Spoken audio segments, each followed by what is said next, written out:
first of all, if we move to one of the assumptions you made yesterday when I conclude this thing about culture, is that you said something very powerful, that a yes is not a yes in perpetuity. Am I summarizing your view?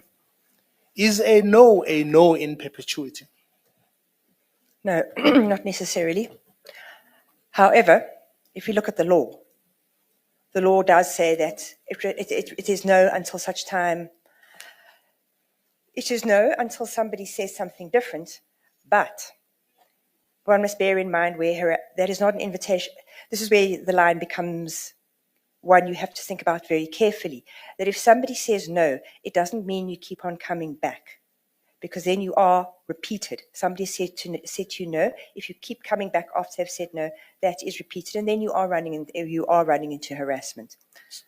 So actually, you are saying to me, a no is a no in perpetuity. Really? Yes, unless somebody comes to you and says, I've changed my mind. Yes. And if I told you that expert evidence you've just given doesn't take into account a number of cultural practices, prevailing cultural practices about courting, and I'm going to give you a couple of words. You should know them because you are an expert. You've ventured in. Let's take it in Xhosa. The word "uqasa." You familiar with it? No. Are you familiar with the Zulu word "ukushela"? I've heard it. Are you familiar with the word, it's another Xhosa word, "ukuphimisa"? No, I've not spent time in the Eastern Cape, so I'm afraid All right. I'm not going to be able to recognize Xhosa. But okay, let me help you with what they connote. It's an exercise of courting between two people. As you said, it's men, usually. In fact, it's frowned upon, I think, if it's not a man. But let's say, as Dinoa told us, it happens.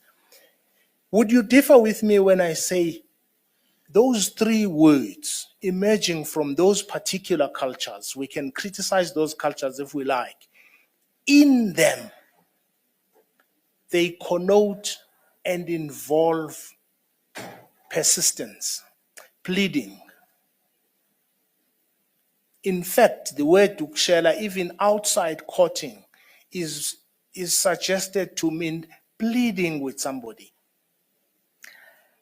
That may well be correct.